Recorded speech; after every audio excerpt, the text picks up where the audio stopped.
Moi boas. Hoxe imos facer unha viaxe moi especial para descubrir a cantidade de climas diferentes que temos en España. Parece mentira, verdad? Pois veña, imos aló. A ver, seguro que máis dunha vez nos fixemos esta pregunta. Por que hai sitios onde parece que non para de chover e noutros casi non ven a auga?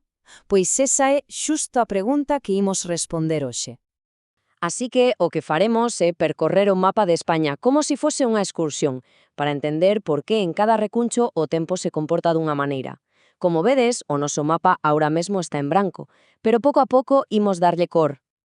E a nosa aventura comeza, como non, polo norte, unha zona que a moitos nos soa bastante familiar, onde temos o chamado clima oceánico. Mirade, a primeira cor xa aparece no mapa, pintando toda a franxa norte, dende Galicia ata o País Vasco. Toda esta zona está pegadiña ao Mar Cantábrico e ao Océano Atlántico. E iso, claro, marca todo. E que significa ter un clima oceánico? Pois, para que nos entendamos, significa que as temperaturas son moi agradables. Nin os veráns son de morrer de calor, nin os invernos son de congelarse. E a clave de todo, a chuvia. Chove moito e de forma moi repartida durante todo o año. Por iso, a paisaxe é tan verde. Bueno, pois deixamos o verde do norte e avanzamos na nosa viaxe cara a zona máis extensa do mapa. Damoslle a benvida ao clima mediterráneo, pero ollo, que ten dúas caras moi diferentes. E aquí está o interesante. O clima mediterráneo non é igual en todas partes. Por un lado, na costa, co mar ao lado, temos veráns calorosos e invernos suaves. Chove pouco, sobre todo no outono. Pero que pasa se nos metemos cara ao interior, no centro da península? Pois que a cousa cambia radicalmente. Alí, os veráns son moitísimo máis calorosos e os invernos moitísimo máis fríos. As temperaturas son moito máis extremas. Esa é a gran diferenza. Continuamos a viaxe e agora toca abrigarse bien, porque imos subir todo o alto. A nosa seguinte parada é o clima de montaña. Este clima non o imos atopar nunha rexión enteira, senón que aparece nas zonas máis elevadas, como se fosen as cristas do noso mapa. Falamos dos Pireneus, da Cordilleira Cantábrica e doutras serras importantes do sur. E que pasa nas montañas? Pois basicamente que fai frío.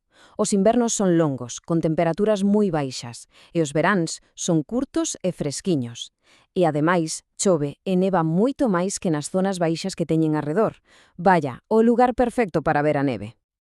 A nosa viaxe está xa casi rematando e facémolo cun salto espectacular a un lugar cun clima que parece un verán casi eterno.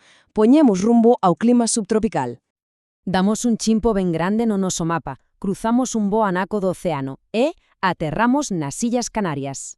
Este arquipélago ten un clima que é único en toda España, e todo grazas á súa situación no mapa. O segredo aquí é a temperatura. Nas Canarias casi sempre están entre os 18 e os 25 graus, e o mellor é que así durante todo o ano.